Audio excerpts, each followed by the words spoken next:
It was a no-brainer. He'd sacrificed his old friend Lapino to get the armature. And the armature was useless by itself, only a series of coils and wheels. War demanded sacrifices, and he would make more before the end. He would have to choose the greatest good, no matter how much it cost him. Zenobia. Well, he would see her sooner or later, across a battlefield or a sword's point before all this was over. He was sure of that. The power was in the core. Obviously, he had to get the core.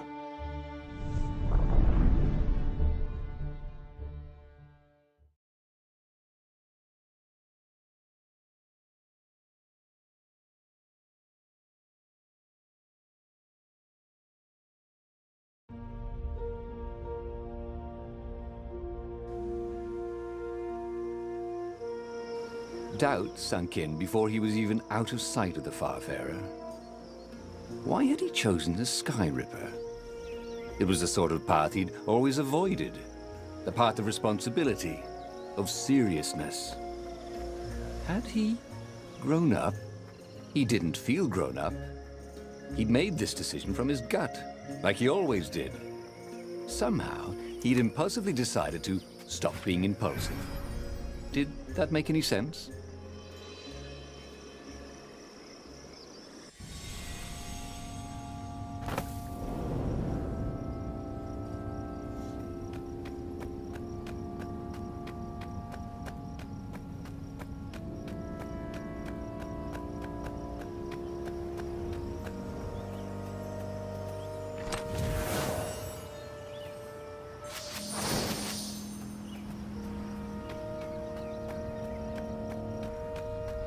There was something sour in the air.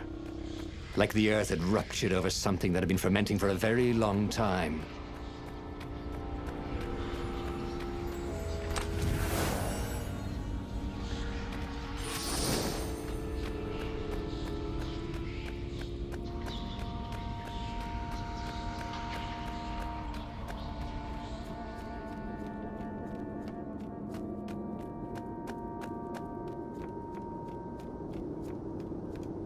Can't we just agree to disagree? Said Renato. No?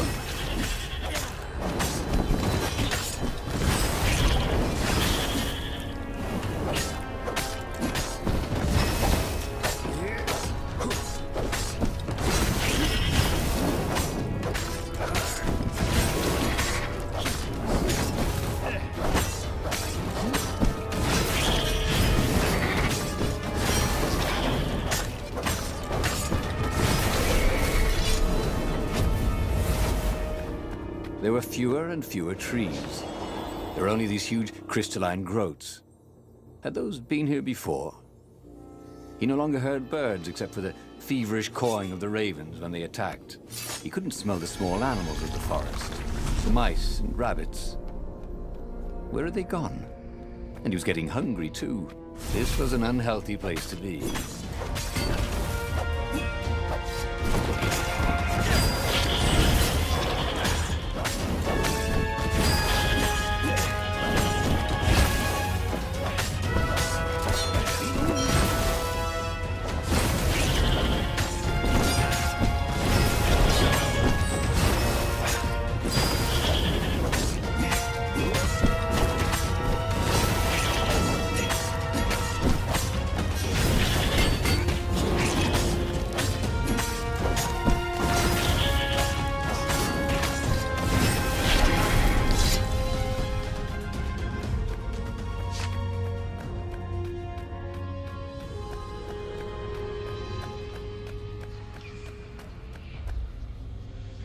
The 20-sided core made him feel physically sick. Once he had sneaked into a temple of the dark arts, and he hadn't liked what he smelt and saw there. This felt like that. As quick as he could, he wrangled the icosahedron into the armature. The wheels began to spin, then glow. The sick feeling quickly spun away. Now he only felt sad. He had lost good friends for this war apparatus. He carried his prize back to the Farfarer. Now, he had to make his next move. There was a key Imperial outpost on the Nexus. If this really was some sort of superweapon, He could use it to wreak havoc on the enemy. And if it wasn't, well, better to know that before the final battle. But maybe he should show it to some scientists first. There was an observatory on the Nexus. Maybe he should go there before he fired it.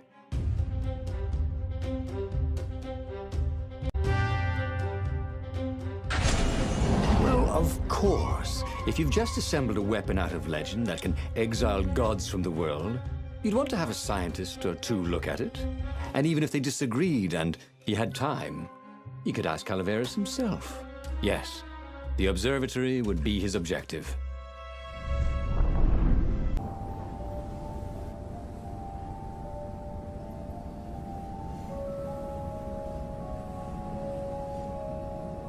Why had the parts of the Sky Ripper only surfaced now, thousands of years after the Transcendent Emperor had dismantled it? The mad Emperor Isengrim had performed terrible, bloodthirsty rituals to invoke the lost gods. Was that why these ancient artifacts were rising out of the ground? How perfect, then, that the Sky Ripper would reappear to be his destruction.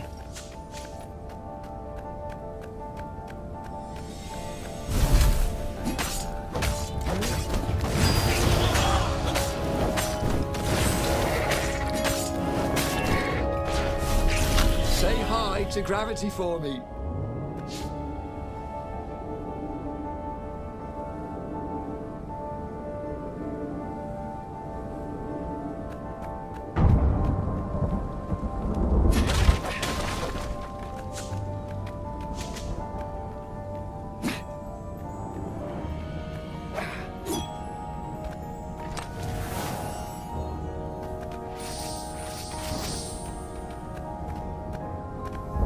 Who needed bridges anyway?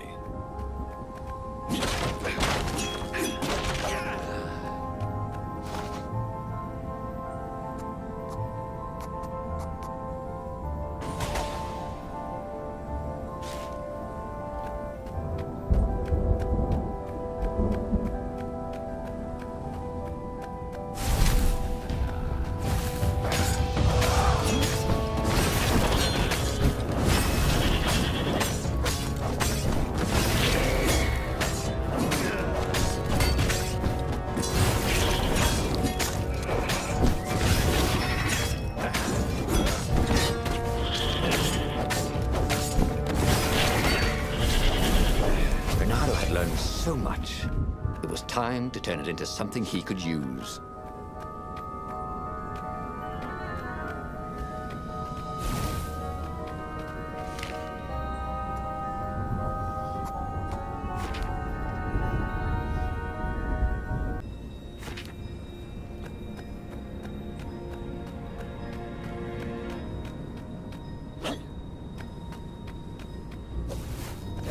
A legendary weapon was exactly what the rebellion needed. They were outnumbered. The once kind emperor had become a tyrant. But his ravens stayed loyal, for he fed them his victims, and the other animals were too frightened to rebel. Renato shuddered at what the emperor was trying to do. To bring back the lost gods, the Black Harvest, the Black Sun? No. He would stop that toad, no matter what the risk.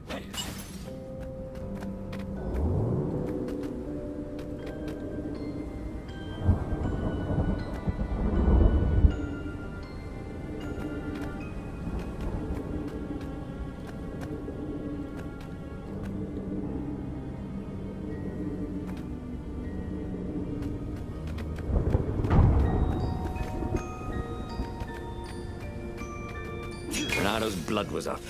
He just needed to smash something. Renato's path was clear. Let the scientists ensure the Sky Ripper was safe to use, bring it to the rebel base, and then assault the Imperial fleet for the win.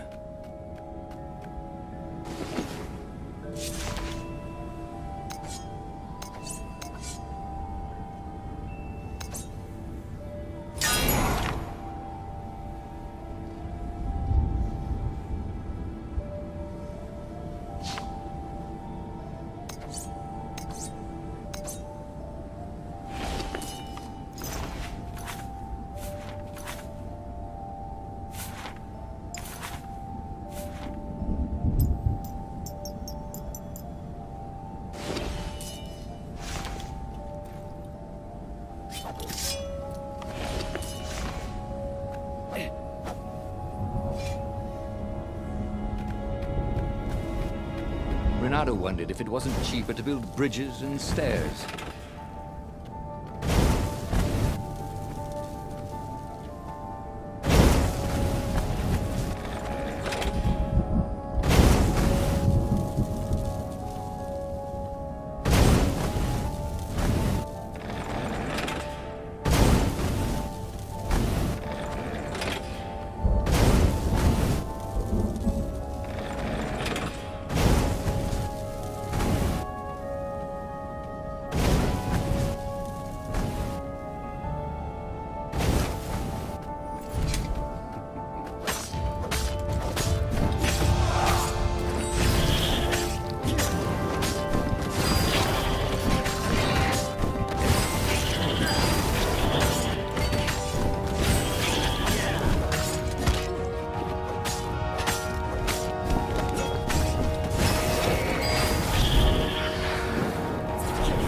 Renato hated warlocks, the way they stayed back and lobbed pain and death from a distance.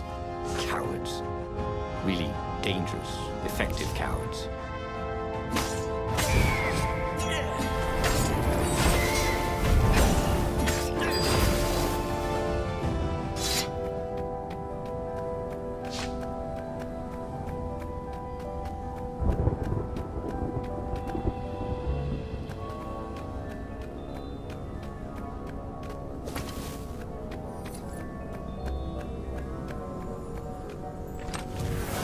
Once, Renato had opened a chest, and a Jack-in-the-Box jumped out.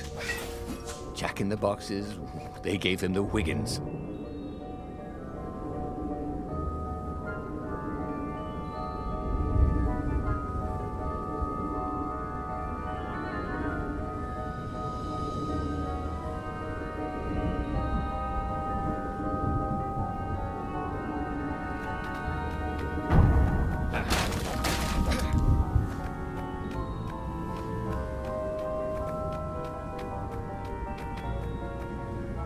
Renato was thrilled. The scientists seemed to think he'd put the Sky Ripper together right. But one toad was worried. Yeah, the Sky Ripper could tear a hole in existence itself. There are invisible strings that tie the universe together. If the Sky Ripper cut one, the hole would widen and widen until our whole existence fell into it. Another toad sighed. Irving still believes in string theory. At least go see Calaveras. Yeah, said the worried toad. He knows more than anyone else has forgotten about the Transcendent Emperor.